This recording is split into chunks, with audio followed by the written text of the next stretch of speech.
It's almost like it's an advantage for health coaches that they are not doctors, because the doctors, they wait until people get sick, and then we have a battery of tests to identify the level of disease. But when you have this tool, you have the same biomarkers on how to avoid getting sick. And most doctors, they don't know about this.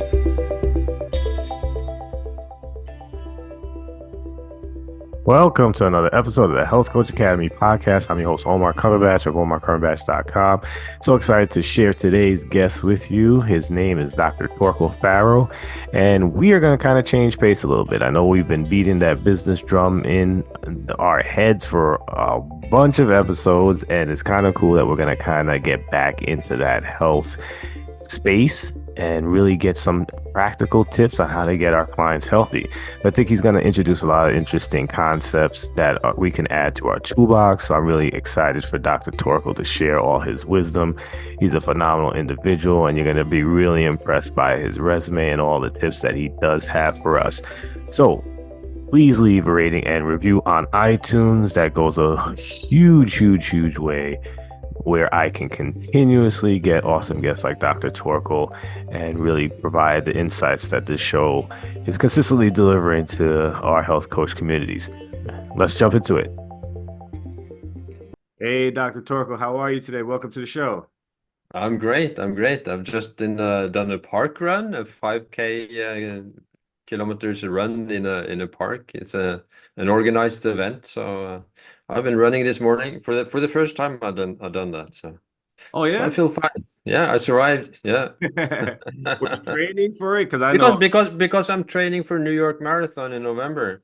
Oh really? I'm coming over to you. Yeah. Oh good. Listen, you better check me out. I'd love to to meet you in person. Yeah, that's awesome.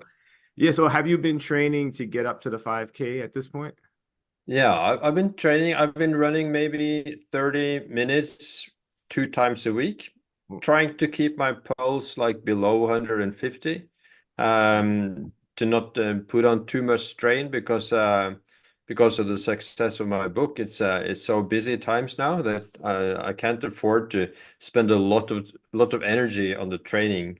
So I try to train as easy as I can and still be able to run the New York Marathon in November. So that's the aim, you know. So yeah, to train as little as I can, that is sufficient to be able to do it. So I've never run a marathon earlier, so it's like the aim is not to become a marathon runner, but to become a person that is able to run a marathon. That's kind of the thing. Yeah.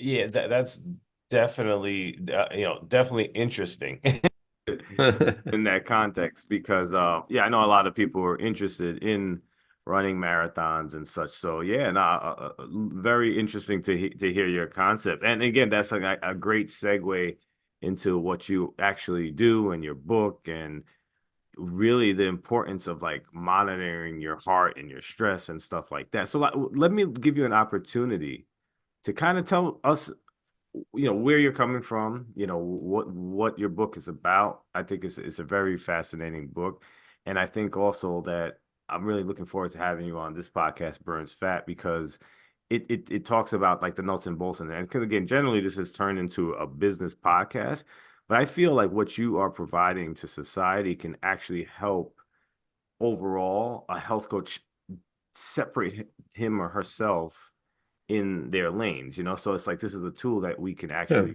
utilize. So yeah, just dive into that. I we're really curious to hear. Yeah, I can talk you a little bit about myself. I'm a Norwegian doctor, MD. I've been and the GP, general practitioner, Mhm. and also doing a lot of emergency medicine. And I've been working for 25 years, and recently I've been more and more interested in preventative healthcare, how to avoid you getting sick, how to avoid that you have to come and see me.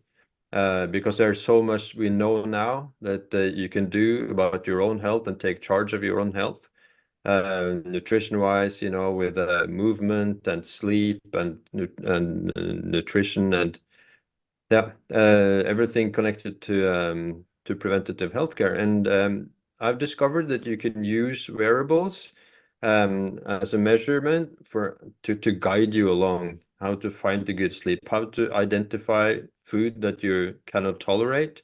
You may have a food intolerance and so on, and to generally track your own health. And that would give you as health coach objective measures about how is this person doing? Are they improving? Is the problem that they are not sleeping enough? Are they training too much? Because I also see that if you have a low VO2 max, then a standard run would wear you out for days. So you can also use it so much more to see how much stress will be caused by this exercise.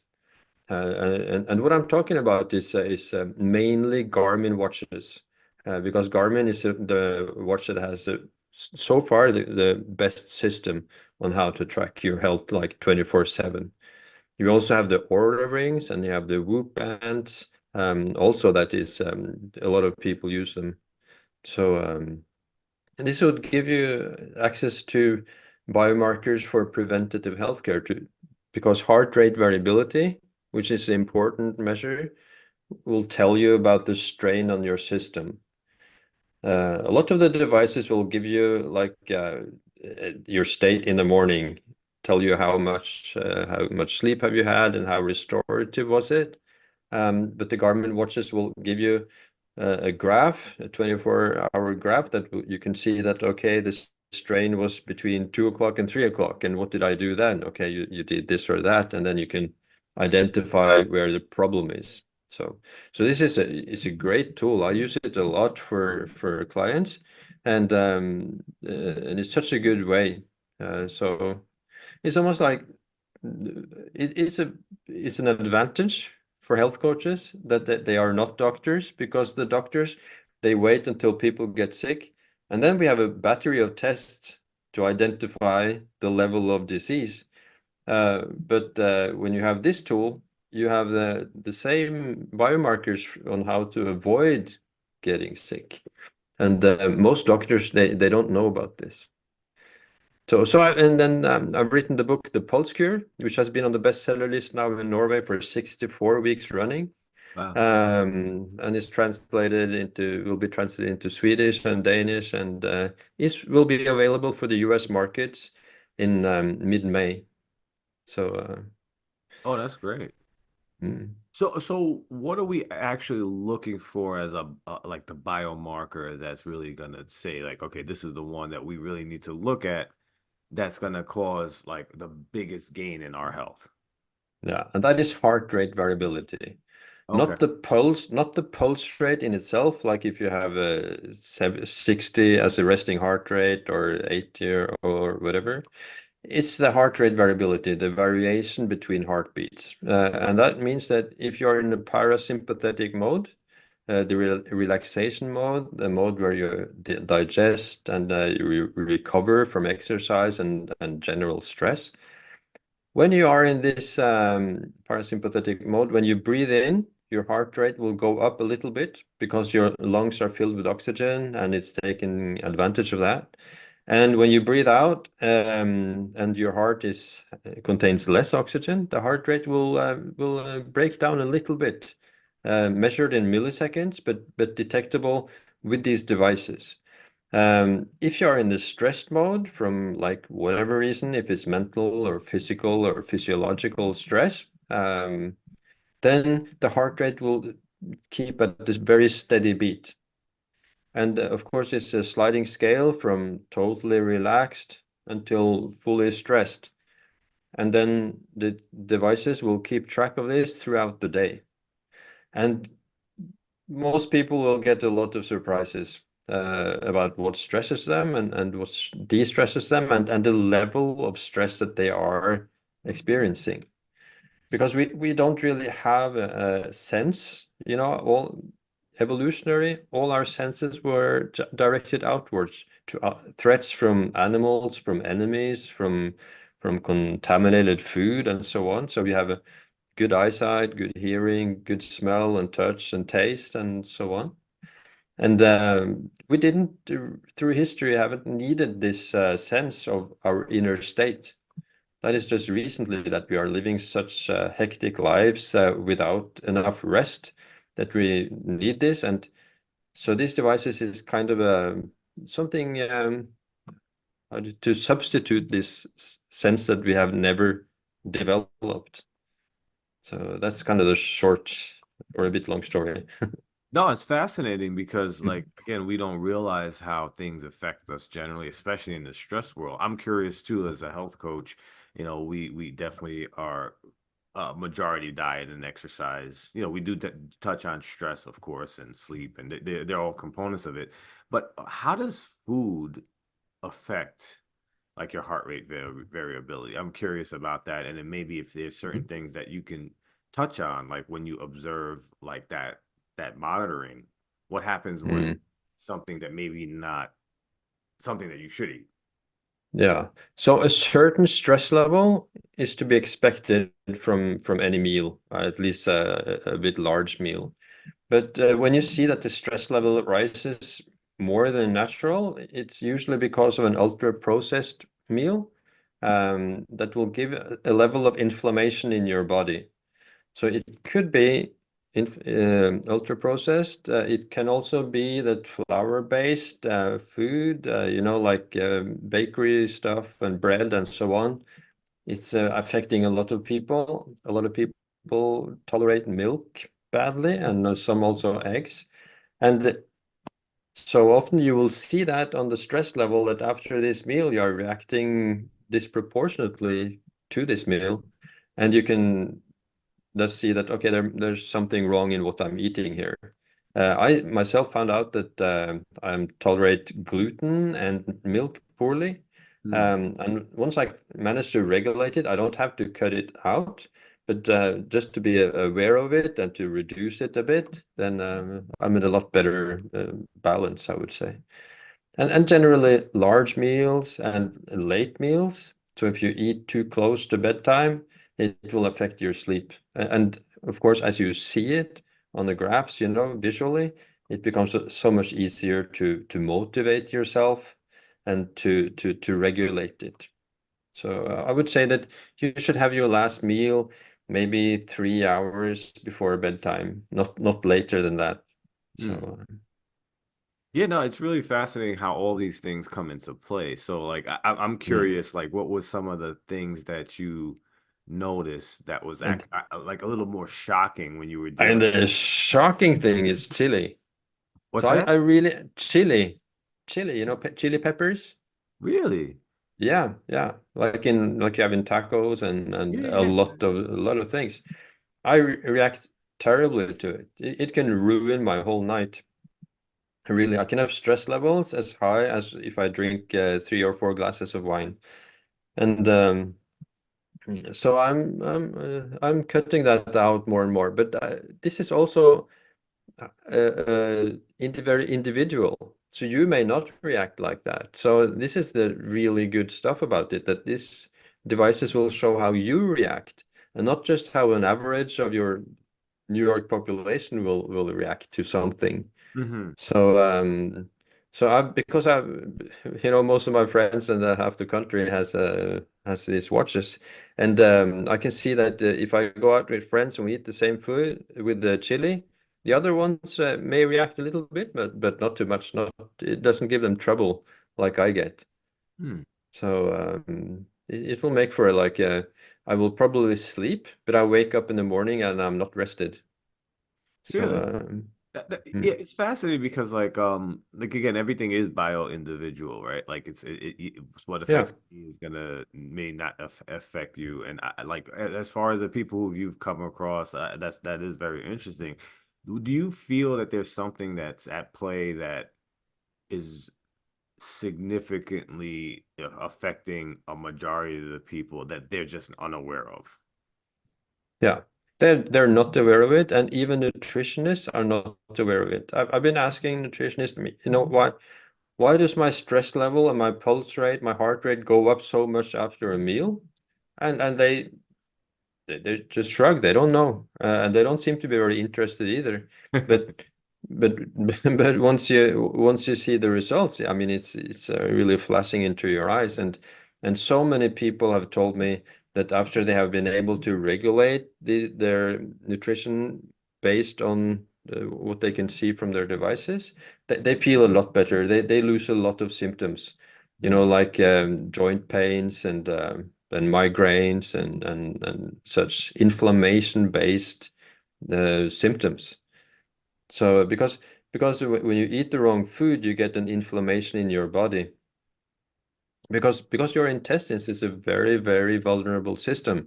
You just have one cell layer from the contents of your intestines and into the bloodstream. And if you break that barrier with food that you can't tolerate, and you get like toxins and bacteria and so on into the bloodstream, it just creates a lot of inflammation. Mhm. Yeah, that's what I know that you're going to be great for the other podcast because, my partner, Dr. Lori Shemick, is the inflammation queen. And Oh, great. Yeah. she's always looking into how inflammation affects your body. It's like basically the cause of most diseases that we realize. And you did basically say something that we in America call leaky gut syndrome. Yeah. And Yeah. as it passes through your intestinal barrier, it wreaks havoc on people. I'm really curious about, do these wearables that you're referring to, do they all actually monitor this heart rate variability? Is this something that they even put into play as a factor of stuff, or is this something that you stumbled Yeah. upon generally? Yeah, they all use heart rate variability, but the majority of them will only give you the result in the morning. So that is like if you go shopping and you get the bill or on the way out, and you just see the amount, and you Mm, don't know what anything cost. You don't know if it was the meat that was expensive or the milk or the sweets or whatever. So it just gives you a you just have to be like a detective to find that out. But that is the reason why Garmin is so much better, that they will show you the 24-hour. So you will see that, okay, the stress level was extremely high as the meal started, for example, or by the lunchtime. It was a lunch meal that was the problem, or that this training session was too hard compared to 3 weeks ago or so. So you get to see the individual sums or whatever you would call it on the bill that you get. mm. So So they're more of and a it's not gar they're more it's of a more accurate, and I didn't hear the last one. that's right. So they more of a continuous monitoring at the end of the Yeah. day. Yeah, And and that makes it more actionable, and also the reason why the garments are better is because they have bought the Finnish company First Bit Analytics, so they have implemented this into their watches. So it's not the watch itself that is better, but their algorithms that they have bought from the Finnish company. mm. So I'm a little bit of a conspiracy theorist, if you give me a little leeway with this next question. Um, does wearing this wearable tech have any effect in general? So in other words, like I've always had the idea, and like I said, I'm just weird in that respect. Like when you're wearing this stuff and it's monitoring and it's using like these electrical devices. Like I'm a big guy, when I go to bed, I want everything off, no electronics and such like that. So if you're wearing this to bed, does this affect you in any way that's maybe detrimental to your health as opposed to what it's monitoring? And you're obviously getting a tremendous amount of information and benefits that you can act on Mhm. at the end of the day. Is that a thing? Yeah, I wouldn't think so. And you can put these devices into flight mode. At least the Aura Ring and the Garmin watch, you can put into flight mode so you can record like during the night. And you can, put off the flight mode and let it transfer the details into your phone. And you can leave the room, be able to control the EMF side of it if that's what you're thinking about. Yeah. Okay. So, so that should be possible. Yeah. But I think this, compared to the bombardment of radiation from all kinds of sources, Mhm. I'd be surprised if it has any significant effect on us. but but I don't know that for sure. But you would be able, through putting it on flight mode, to eliminate that during the night and so on.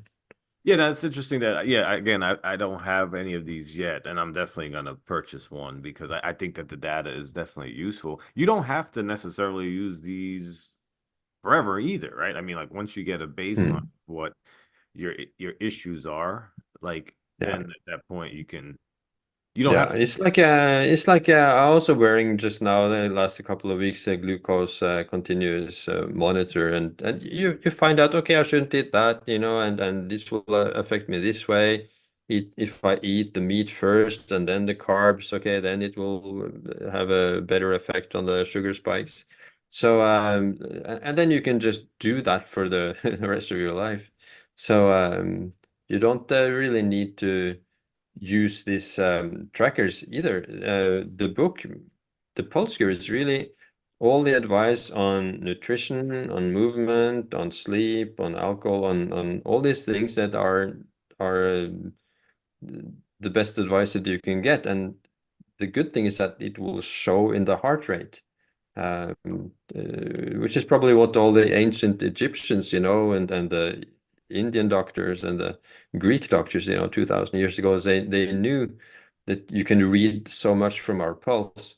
And so it's kind of getting the modern technology to help with something they knew a long time ago. And of course, now that we can measure it, earlier you were dependent on the doctor was feeling your pulse in a moment, but now these trackers will keep track of your pulse, around the clock. So and they will use, artificial intelligence, and they gather information from millions of people, so they can guide your system, So That is it's kind fascinating. of it's kind of a combination of our ancient basic vital functions, breath and heart rate, and the new technology that can help us. No, it's fascinating because that was one of the questions I had because I find it fascinating that the heart is able to tell so much, and the heart Mm. rate is that thing. So like I never realized that would be something that would be a real indicator of our health and what how adverse certain things are. How did you stumble upon that? I know that you I basically. really stumbled upon it. Yeah, I did. It was a total stumbling. I was some years ago. I was sailing in the Pacific. I was reading the book from Bessel van der Kolk. The Body Keeps the Score. It's a great book on trauma. And then I read that the psychiatrists in the States, they use heart rate variability as a measurement of the mental state of the patients. And when I came home by some really incidental meeting, I became aware of that you could track this heart rate variability with ECG trackers. And a couple of years, and then I started measuring just for my own sake. I started measuring my own system. And then I became aware of that exactly this system was what was implemented in the Garmin watches. And then I started using them. And then my publisher asked me, okay, is this a book for us? They knew that I was doing this, and then I wrote it. It's actually the world's, still, to my knowledge, the first guidebook into how to use wearables to track your HRV. So and this is why it was so fast translated into English. It was released in the UK 1 year after it was released in Norway, because it's the only book. Mm. You know, it's definitely fascinating. And I'm glad, of course, that you stumbled upon it because that's one of the things that I think is going to help humanity overall. And I think health coaches will take advantage of that for sure. What was something that shocked you personally that you did not want to be shocked about in your own life? I could see, like, me personally, um, there's some things that I would like my head in the sand and not realize it's affecting me. I'm just curious if you had something similar. Yeah, There's been so many shocks. The biggest one is probably alcohol.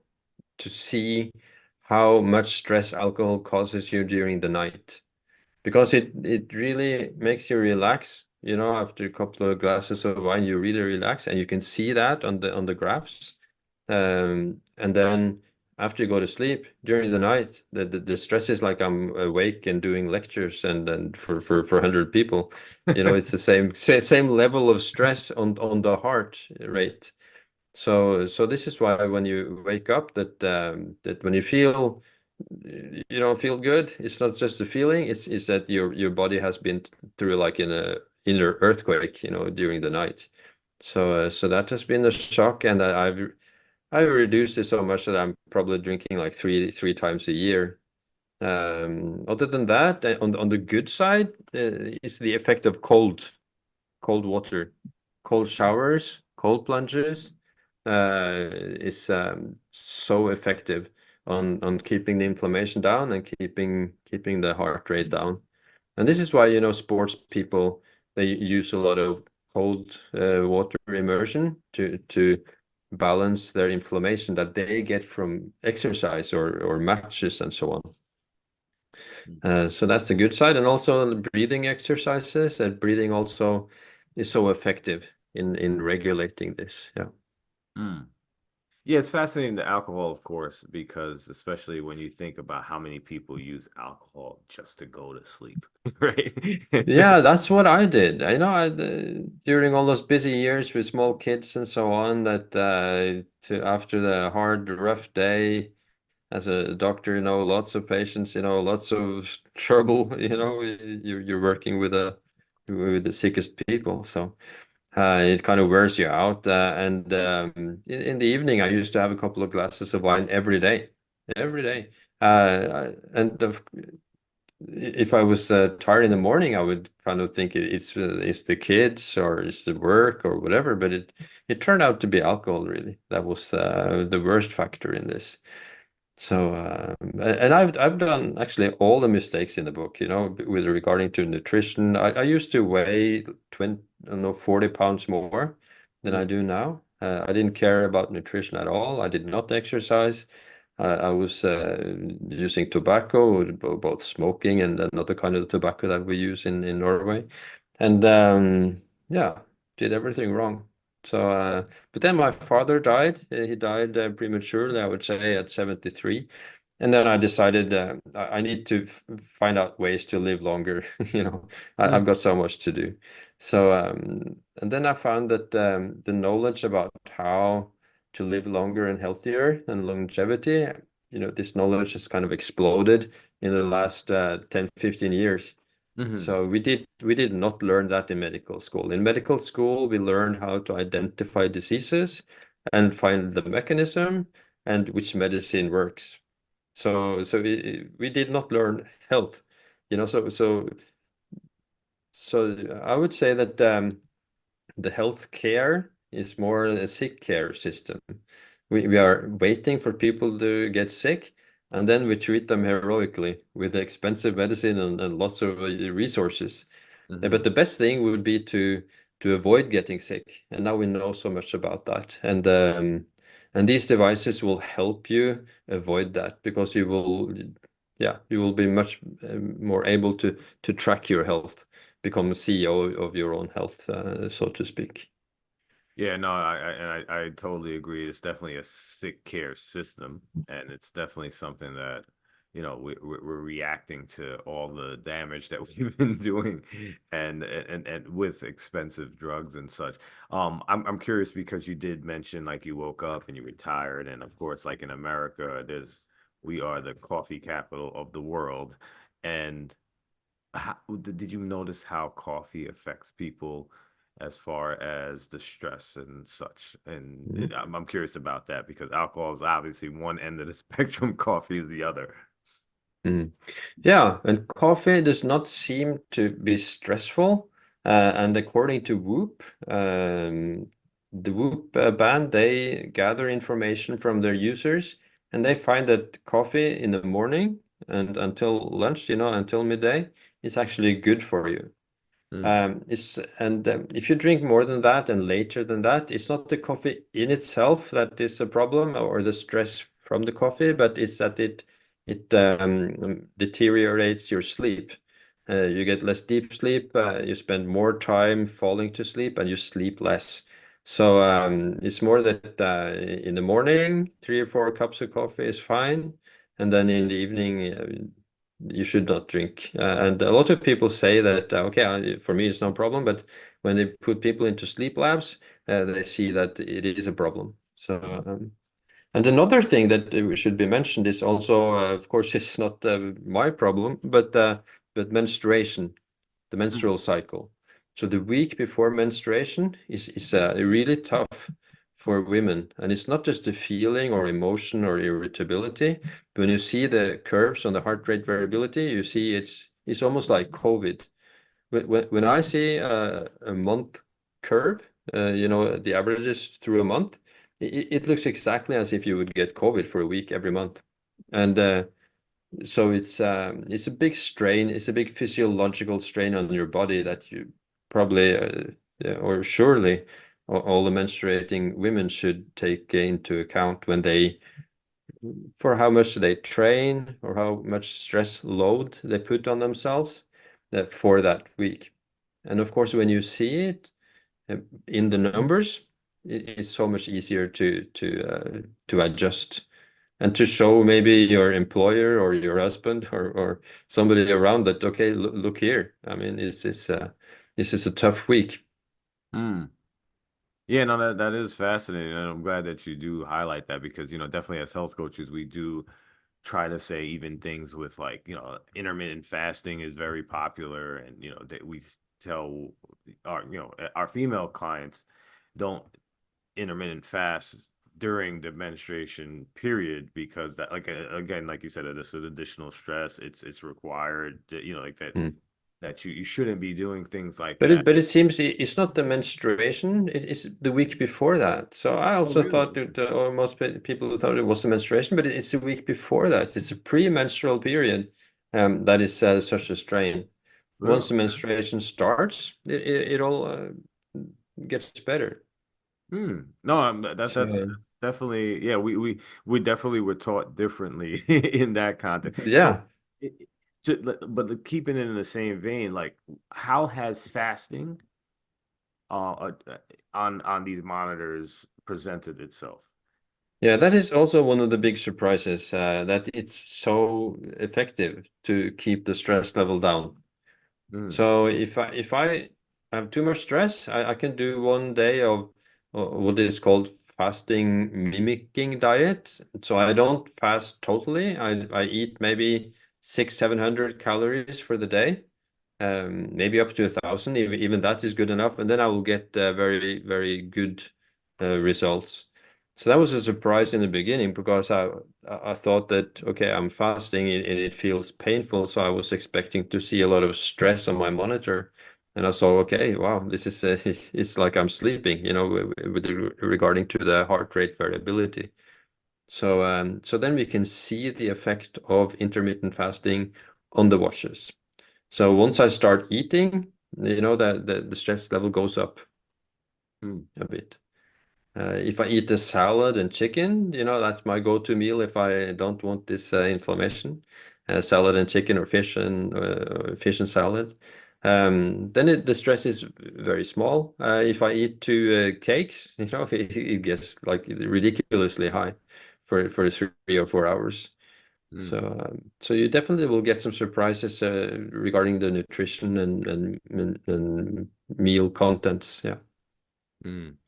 How about like prolonged fasts, like a couple days and stuff? Have you noticed any changes in the heart rate variability when it comes to that? Because we definitely in America it's a big popularity in intermittent fasting. You're dealing with maybe a 16-hour window. I'm curious about like the people who stretch it to 24 or 72 3-day fast. Those are popular or becoming popular now. Yeah, yeah. And that will you will see that in the curves. You will see that your heart rate variability gets better for a Uh, lot of people. And then for some people it won't. for some people it will be too much stress. And it's also the same with the cold plunges, that for some people, and that is often the people with some fatigue problems that are challenged, where their autonomic nervous system is challenged. For them, a cold shower or a cold plunge will just lead to stress. And also for a lot of them, also total fasting will also give a lot of stress. So again, back to that, this shows how you are reacting, and not just how you're supposed to react based on what an average does. Yeah. So, I think maybe to end, because I think this is so fascinating. I appreciate you being on the show. I think the health coaches out there are going to get a lot out of this. Do you think that some of these markers, specifically, because I think food is food. I think you're gonna eat sugar, flour. That's never gonna be a good thing, and your body's never gonna get used to it. But like something like intermittent fasting, basically meditation, things that may not really show a significant improvement initially. Can you get better at these kinds of things over the long term if you incorporate these cold plunges, stuff like that, more and more? Is your body Yeah. really going to get better at a baseline because of just Yeah. like, basically, can you train to be Yeah. better? Bro. Yeah. Yeah. So you just have to start slower and softer. You may, instead of going straight into a like freezing temperature bath, you can go into in a summer temperature in the sea, and just stay longer outside in the sea. So, and the same with fasting. You just start a little more smoothly. You start by extending your night fast maybe for an hour 1 week, and then maybe one more hour the next week. Right, right. And in that way, you can take it more slowly. Maybe start with cold showers. So if you end the shower with 2 minutes on the coldest, that is very, very effective also. And then if you are challenged, with the fatigue symptoms, and you see on your watch that, okay, it leads to stress, okay, take it a little bit more slowly. And you will train your body, because the problem is that we are too comfortable, both regarding temperature and food and exercise and everything. So we need to challenge our bodies more, Mhm. but in the right way, in the right speed, and that will be very individually how you react to the different challenges. So Yeah. No, that's fascinating. Like I said, yeah, I was curious about that too, because again, I don't want to improve to eat more sugar necessarily, but because I think that'll yeah, never. sugar is what people see, that, okay, if they have one bar of chocolate in the evening, or sugar or sweets, it's really ruining their sleep for hours, and then it becomes so much more motivating to do the fasting, to avoid the food that you can't tolerate, and to do the smart things when you see the effect of it, Mhm. like cold showers. When I know that I can go into the cold shower and it will de-stress me for hours, it's so much more motivating, because Do it, yeah. it's still painful. It's Yeah. still terrible, to be in the cold shower. You can't think of your shopping list or what to do. You're just there tolerating the 2 or 3 minutes, but you get used to it. Yeah, it's interesting because and I'll end with this because I can do a cold plunge way before I can do a cold shower. Without Mm, I think the water just hitting you in these random ways is so much harder than to just put your body in and submerge it. It's so much easier. It's almost like jumping into a yeah, cold pool, right? Like yeah, yeah, so much easier. yeah, absolutely. And also, do you use the sauna then, or just the cold water I mean, right now when I do it, I was doing the cold water. I haven't done the sauna yet. only? Yeah, I right, mean, the right. Yeah, combination at least. yeah, yeah. Very interesting. So listen, you've been fantastic, Dr. Torkil. I would love for you to share how we can get this book, your social media handles, your website, just so that we could keep up with all the interesting research Yeah. you continuously do. Yeah. Yeah, I think this is a fascinating topic. I'm so happy that you were sharing Mm. this with us today. Yeah, I'm happy to share it. Yeah. So you can go to thepulsecure.com. That's a social website that we have where you can ask questions. You can see lectures. In Norway, we have 4,000 members. Where we are just now starting the American or English speaking one. So it may look not as big as it will be in a short time. But you will get some information. There's a blog there. You can share your question. You can share your curve, from the graphic curve from your device, and ask. So that's the place to get knowledge. And I'm on Instagram. I'm at the Pulse Doctor. So my name is a bit too difficult, maybe. So I thought that the Pulse Doctor would be fine. So you can go there and learn more. And I've been on several podcasts, so you may also find other podcasts as well. Well, thank you for being on my podcast. I know my Yeah, followers yeah, and I love it, and I can't wait for you to be on my other podcast with Dr. Lori Shepard. yeah. It's going to be a good one because we're going to dive into a lot of interesting things as Mm. well. Yeah, listen, thank you so much for being on this show. I appreciate you. I think maybe I do have like a real quick question. To exit the Garmin wearable. What Mm. is the name of that? Oh, they have many different watches from probably $1,000, no, $100 up to $1,000. So they would have in every price range.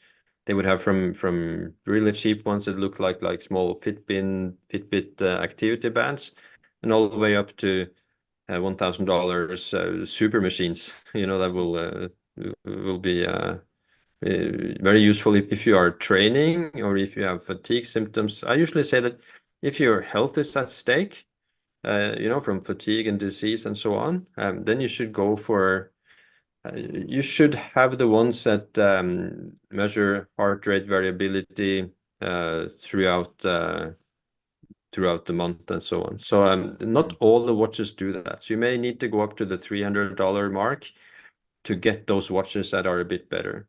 And you may also need to, in general, the more expensive, the better, of course.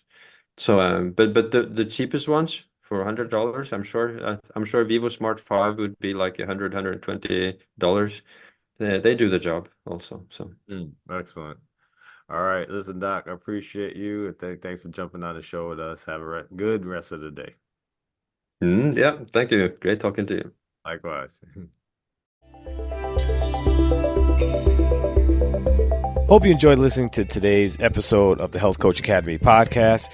If you did, jump over to iTunes and leave a rating and or review. It goes a long way in helping get this message out to our fellow health coaches and people in our industry.